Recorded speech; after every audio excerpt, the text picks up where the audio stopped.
Si je vous raconte ma vie, vous allez pas me croire. Mais je vous jure que chaque mot est vrai.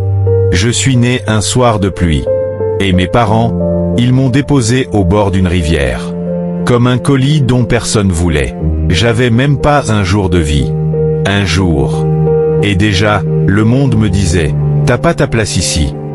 Mais ce soir-là, un homme passait par là. Un homme que la société avait aussi abandonné. Un SDF. Il m'a entendu pleurer, et il s'est arrêté. Il aurait pu continuer à marcher.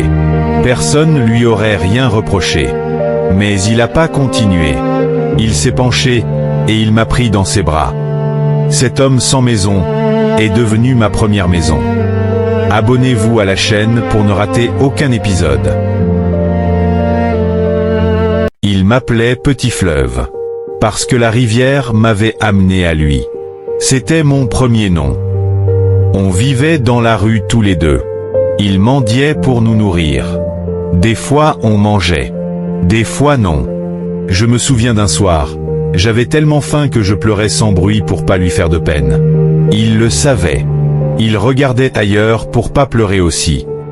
Mais chaque soir, peu importe ce qu'on avait mangé ou pas, il sortait un vieux journal de sa veste. Et il m'apprenait à lire. Lettre par lettre. Mot par mot. Il disait toujours la même chose. Petit Fleuve, les habits on peut te les voler, la nourriture on peut te la voler, mais les mots que tu mets dans ta tête, personne peut te les prendre.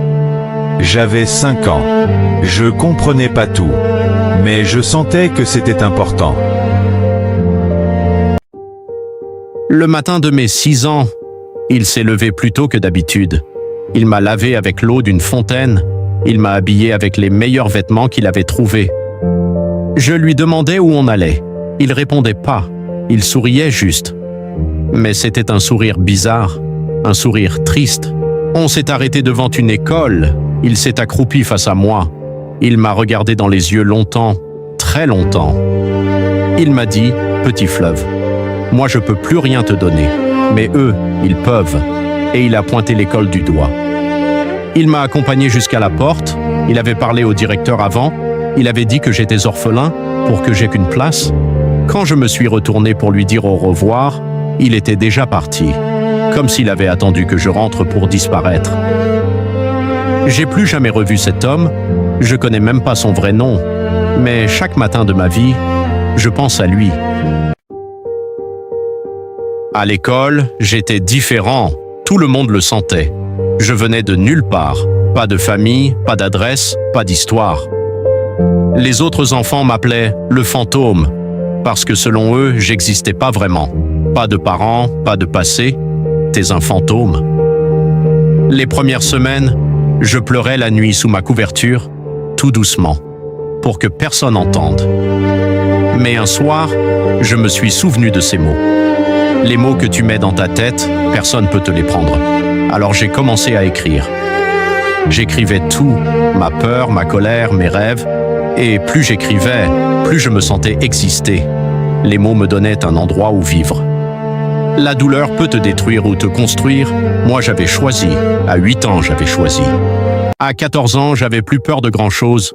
La vie m'avait déjà tout pris. Qu'est-ce qu'elle pouvait faire de plus? Un mardi matin, un vieux monsieur devant moi a fait tomber toutes ses affaires. Tout le monde est passé par-dessus. Moi, je me suis baissé. Je sais même pas pourquoi j'ai fait ça. Par réflexe peut-être. Lui aussi, quelqu'un s'était baissé pour moi une fois. Il m'a regardé longtemps, pas comme les gens regardent d'habitude. Il regardait à l'intérieur. Et il m'a posé une question simple. « Toi, t'as personne ?» J'ai dit non, sans honte, sans tristesse. C'était juste ma réalité depuis toujours. Il a sorti une carte de sa poche. Il me l'a donnée et il a dit « Viens samedi matin à cette adresse. Habille-toi proprement. J'ai quelque chose pour toi. » Je ne savais pas qui il était. Je ne savais pas ce qu'il voulait. Mais quelque chose dans ses yeux me disait que ce samedi allait compter. Ce samedi matin, je me suis levé à l'aube. J'avais même pas dormi de la nuit. L'adresse m'avait amené dans un quartier que j'avais jamais vu. Des maisons grandes comme des rêves. J'ai sonné et j'ai failli repartir en courant.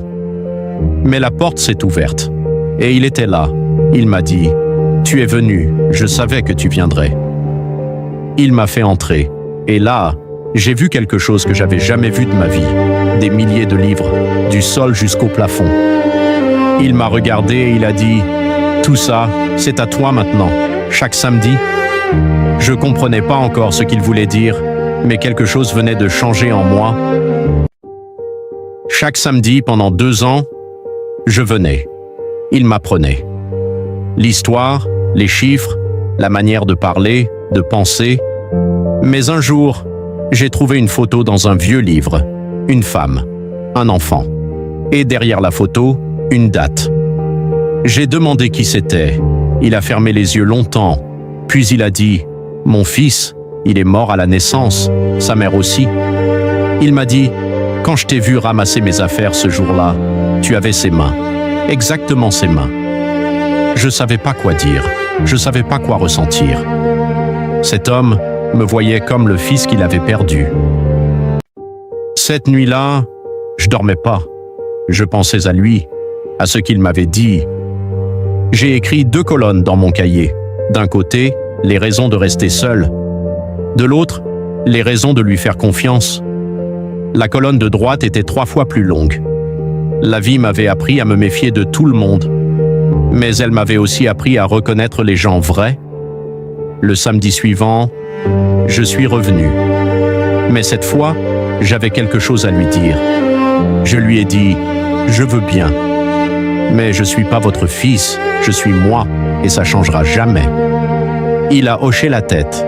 Il a dit « C'est exactement pour ça que je t'ai choisi. » À 16 ans, j'ai quitté l'internat. J'emménageais chez lui, dans cette grande maison silencieuse. Les premiers jours étaient étranges, on savait pas trop comment se parler. On était 2 solitudes qui apprenaient à cohabiter. Il m'avait inscrit dans la meilleure école de la ville, sans me demander mon avis. J'étais furieux. Je lui ai dit que j'étais pas à vendre, qu'il pouvait pas acheter ma vie avec ses livres et son école. Il a pas crié, il a juste dit « Je t'achète rien, je t'ouvre une porte, après c'est toi qui choisis d'entrer ou pas. » Ce soir-là, j'ai préparé mon cartable, en silence. Cette école, c'était un autre monde. Les enfants portèrent des montres qui coûtaient plus cher que tout ce que j'avais jamais touché. Dès le premier jour, ils sentaient que j'étais différent. Pas la bonne façon de parler, pas les bons habits, pas la bonne histoire. Un professeur m'a demandé devant tout le monde d'où je venais. J'ai dit la vérité, la classe a ri. J'aurais pu pleurer, j'aurais pu partir, mais je me suis souvenu de lui, du SDF, de ce qu'il avait enduré pour que j'arrive jusqu'ici. Ce soir-là, j'ai décidé une chose simple. Je serai le meilleur de cette classe. Pas pour eux, pour lui, pour les deux.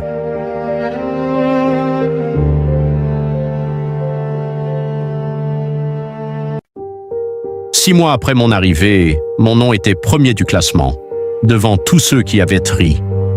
Les regards avaient changé. Pas tous, mais certains. La même fille qui avait ri me demandait de l'aide en maths. Je l'ai aidé, pas par gentillesse au début, par stratégie. J'apprenais que le savoir partagé crée des alliances.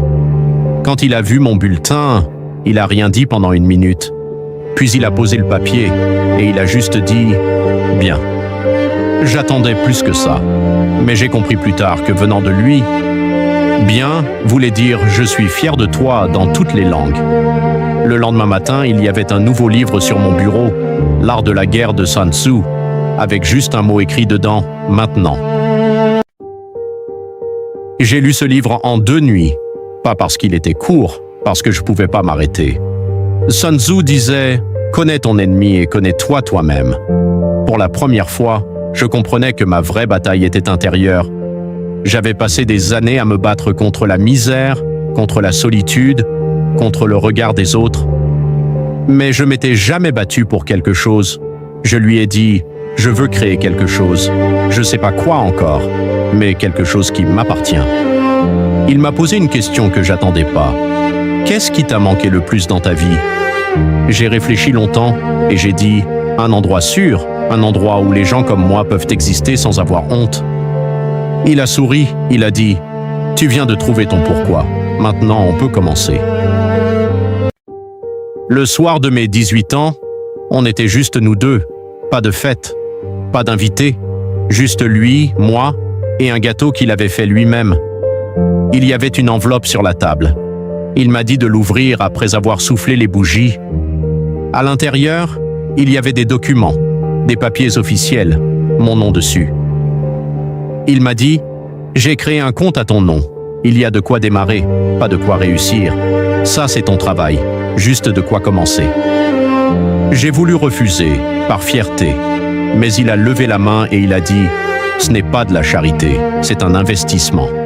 Dans 20 ans, tu me rembourseras en faisant pareil pour quelqu'un d'autre. » Ce soir-là, pour la première fois de ma vie, j'ai senti que j'avais le droit d'exister.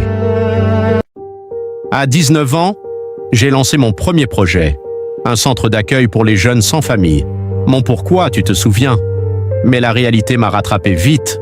Les autorisations refusées, les banques qui disaient non, les gens qui riaient encore. Après 6 mois d'échecs, j'avais plus d'argent, plus d'énergie et une seule question dans la tête. Est-ce que j'avais rêvé trop grand? Je l'ai appelé, je lui ai tout dit. Les échecs, la honte, la fatigue. Il a écouté sans m'interrompre. Il a dit « Tu sais combien de fois je suis tombé avant de réussir ?» J'ai dit non. Il a dit « Moi non plus. J'ai arrêté de compter. Continue. » Le lendemain matin, je me suis relevé, encore une fois. Un mardi, j'attendais depuis 4 heures dans un bureau administratif pour la 10e fois. Une femme s'est assise à côté de moi. Elle avait des dossiers plein les bras. Elle m'a regardé et elle a dit « Vous avez l'air de quelqu'un qui se bat contre un mur. » On a parlé pendant 2 heures dans cette salle d'attente. Elle dirigeait une fondation pour la jeunesse. Elle cherchait exactement ce que je voulais construire. Avant de partir, elle m'a donné sa carte. Elle a dit « Votre projet mérite d'exister. Appelez-moi cette semaine. » Je me suis demandé si je rêvais. La vie venait de m'envoyer quelqu'un, exactement au bon moment. Le vieux monsieur m'avait dit un jour « Les bonnes rencontres arrivent quand tu mérites d'être trouvé. » Ce jour-là, j'avais compris ce qu'il voulait dire.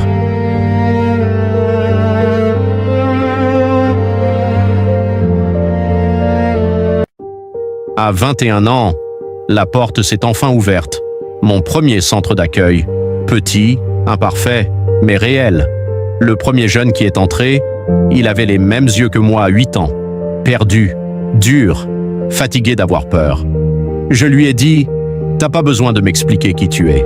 T'as juste besoin d'entrer. » En 3 mois, on accueillait 40 jeunes. En 6 mois, 120. Le jour où il est venu visiter, il a rien dit pendant longtemps. Il marchait lentement. Il regardait chaque visage. Puis il s'est retourné vers moi. Il a dit « C'est pour ça que tu es né. » Le centre faisait parler. Les journaux écrivaient sur nous, des gens bien, mais aussi des gens moins bien. Certains voulaient racheter le projet, le transformer en business. Tu peux gagner beaucoup d'argent, ils disaient. J'ai dit non, poliment, mais clairement. 2 semaines après, le centre a été vandalisé, fenêtres cassées, murs tagués, matériel volé. Je me suis assis par terre au milieu de tout ça et j'ai pensé à la rivière. À la nuit où j'avais été abandonné, j'avais survécu à ça, je pouvais survivre à ça aussi. Le lendemain matin, ils sont tous venus, sans qu'on leur demande, avec des pinceaux, des outils, de l'énergie. Ce jour-là, j'ai compris que j'avais pas juste construit un centre, j'avais construit une famille. Un matin, une lettre est arrivée, cachet officiel, papier épais. J'ai mis 10 minutes avant de l'ouvrir. C'était une invitation. Un grand programme international cherchait des projets comme le mien. Ils voulaient me rencontrer. J'ai appelé le vieux monsieur en courant presque. Il a écouté et il a dit « Vas-y, mais reste toi-même. Ne change pas ta voix pour plaire à qui que ce soit. » C'était la première fois que je prenais l'avion. J'avais 23 ans. Je regardais les nuages par le hublot et je pensais au SDF, à la rivière. Dans cette salle, il y avait des gens de 40 pays. Et moi, le fils de personne, devenu quelqu'un. Quand j'ai pris la parole, j'ai commencé par dire « Je suis né au bord d'une rivière. Un homme sans maison m'a sauvé la vie. C'est pour lui que je suis ici. » Après ce discours, des gens faisaient la queue pour me parler, des investisseurs, des journalistes, des directeurs d'ONG. En une journée, mon projet est passé d'un petit centre local à quelque chose que le monde voulait voir grandir. Quand je suis rentré, le vieux monsieur était assis dans son fauteuil habituel. Il lisait, comme toujours. Je lui ai tout raconté. Il a écouté sans lever les yeux de son livre. Puis il a dit « Bien, juste bien, encore ». Et cette fois, on a ri tous les deux, parce qu'on savait tous les deux ce que ce mot voulait dire. Cette nuit-là, j'ai pensé au SDF. J'ai espéré qu'où qu'il soit, il pouvait sentir que son geste n'avait pas été perdu.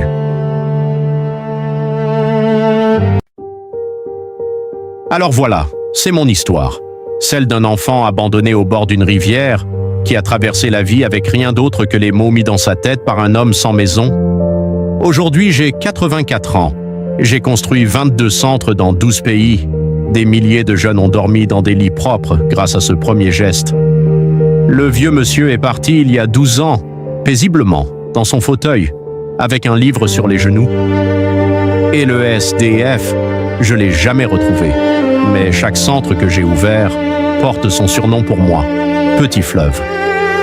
Si vous m'aviez dit à un jour de vie abandonné dans le froid que je finirais par vous raconter tout ça depuis ce fauteuil, je vous aurais pas cru, mais c'est exactement pour ça que je vous le raconte. Pour celui qui pense que sa vie ne vaut rien, abonnez-vous à Raconte-moi pour ne rater aucune de nos histoires.